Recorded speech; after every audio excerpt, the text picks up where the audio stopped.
Bismillahirrahmanirrahim. Assalamualaikum warahmatullahi wabarakatuh. Alhamdulillah, alhamdulillahi rabbil alamin. Wassalatu wassalamu ala ashrafil anbiya'i wal mursalin wa ala alihi wa sahbihi ajma'in, amma ba'd. Segala puji bagi Allah, Sang Penguasa alam semesta. Semoga sholawat serta keselamatan tercurahkan selalu kepada Nabi dan Rasul termulia, beserta keluarga dan sahabat-sahabatnya. Amin.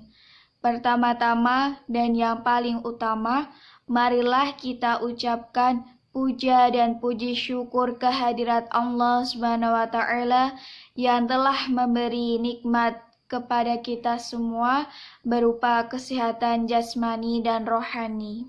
Pada pertemuan kali ini, saya akan menjelaskan mengenai dalil-dalil cinta tanah air dari Al-Quran dan hadis. Nasionalisme berasal dari kata nation dalam bahasa Inggris yang berarti bangsa. Menurut Kamus Besar Bahasa Indonesia, kata bangsa memiliki beberapa arti. Yang pertama, kesatuan orang yang bersamaan asal keturunan, adat, bahasa, dan sejarahnya, serta berpemerintah sendiri. Yang kedua, golongan manusia, binatang, atau tumbuh-tumbuhan yang mempunyai asal-usul yang sama dan sifat khas yang sama atau bersamaan. Dan yang ketiga adalah kumpulan manusia yang biasanya terikat karena kesamaan bahasa dan kebudayaan dalam arti umum dan biasanya menempati wilayah tertentu di muka bumi. Istilah nasionalisme yang telah diserap ke dalam bahasa Indonesia memiliki dua pengertian, paham atau ajaran untuk mencintai bangsa dan negara sendiri, dan kesadaran keanggotaan dalam suatu bangsa yang secara potensial atau aktual bersama-sama mencapai, mempertahankan, dan mengabdikan identitas, integritas, kemakmuran, dan kekuatan bangsa. Nasionalisme dalam arti sempit dapat diartikan sebagai cinta tanah air. Selanjutnya dalam paparan ini yang dimaksud dengan nasionalisme yaitu nasionalisme dalam arti sempit. Al-Jurjani dalam kitabnya Al-Ta'rifat mendefinisikan tanah air dengan al-watan al-asli. Artinya al-watan al-asli yaitu tempat kelahiran seseorang dan negeri di mana ia tinggal di dalamnya. Dalil-dalil cinta tanah air. Mencintai tanah air adalah hal yang sifatnya alami pada diri manusia. Karena sifatnya yang alamiah melekat pada diri manusia, maka hal tersebut tidak dilarang oleh agama Islam sepanjang tidak bertentangan dengan ajaran atau nilai-nilai Islam. Meskipun cinta tanah air bersifat alamiah, bukan berarti Islam tidak mengaturnya. Islam sebagai agama yang sempurna bagi kehidupan manusia mengatur fitrah manusia dalam mencintai tanah airnya agar menjadi manusia yang dapat berperan secara maksimal dalam membangun kehidupan berbangsa dan bernegara, serta memiliki keseimbangan hidup di dunia dan di akhirat. Advertisement berkenaan dengan vonis bahwa cinta tanah air tidak ada dalilnya, maka guna menjawab vonis tersebut perlu kita mencermati paparan ini. Berikut adalah dalil-dalil tentang bolehnya cinta tanah air. 1. Dalil cinta tanah air dari Al-Quran. Salah satu ayat Al-Quran yang menjadi dalil cinta tanah air menurut penuturan para ahli tafsir adalah Quran Surah Al-Qasas ayat 85 yang artinya sesungguhnya Allah yang mewajibkan atasmu melaksanakan hukum-hukum Al-Quran benar-benar akan mengembalikan kamu ke tempat kembali. Quran Surah Al-Qasas ayat 85. Para mufasir dalam menafsirkan kata ma'ad terbagi menjadi beberapa pendapat. Ada yang menafsirkan kata ma'ad dengan Makkah, akhirat, kematian, dan hari kiamat. Namun menurut Imam Fakhr ad-Din Ar-Razi dalam tafsirnya Mafatih Al-Ghaib mengatakan bahwa pendapat yang lebih mendekati adalah pendapat yang menafsirkan kata Makkah. Syekh Ismail Haqi Al-Hanafi Al-Khalti wafat 1127 Hijriah dalam tafsirnya Rohul Bayan mengatakan di dalam tafsirnya ayat Quran Surah Al-Qasas ayat 85 terdapat suatu petunjuk atau isyarat bahwa cinta tanah air sebagian dari iman. Rasulullah Shallallahu Alaihi Wasallam dalam perjalanan hijrahnya menuju Madinah banyak sekali menyebut tanah air, tanah air. Kemudian Allah Subhanahu Wa Taala mewujudkan permohonannya dengan kembali ke Mekah.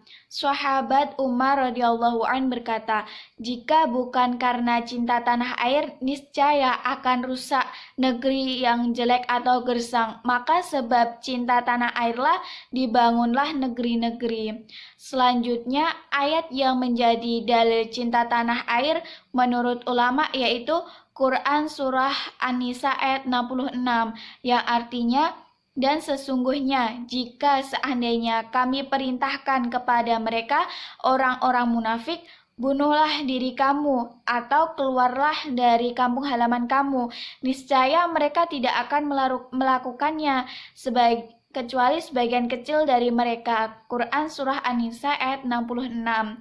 Syekh Wahbah Al-Zuhaili dalam tafsirnya Al-Munir fil Aqidah wal Syariah wal Manhaj menyebutkan di dalam firman-Nya wa akhruju min diyarikum, terdapat isyarat akan cinta tanah air dan ketergantungan orang dengannya, dan Allah menjadikan keluar dari kampung halaman sebanding dengan bunuh diri dan sulitnya hijrah dari tanah air.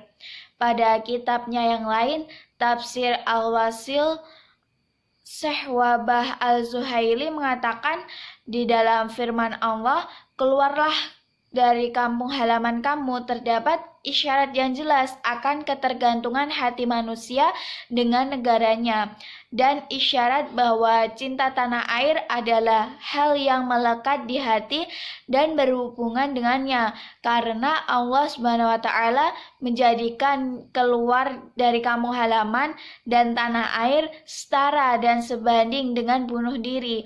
Kedua hal tersebut sama beratnya. Kebanyakan orang tidak akan membiarkan sedikit pun tanah dari negaranya manakala mereka dihadapkan pada penderitaan, ancaman, dan gangguan. Ayat Al-Quran selanjutnya yang menjelaskan tentang dalil cinta tanah air menurut para ahli tafsir kontemporer, Syekh Muhammad Mahmud Al-Hijazi dalam Quran Surah At-Taubah ayat 122. Dia tidak sepatutnya orang-orang mukmin itu pergi ke medan perang. Mengapa sebagian tiap-tiap golongan tidak pergi untuk memperdalam pengetahuan agama mereka, untuk memberi peringatan kepada kaumnya apabila mereka telah kembali, agar mereka tetap menjaga dirinya. Syekh Muhammad Mahmud Al-Hijazi dalam tafsir Al-Watlih menjelaskan ayat di atas sebagai berikut.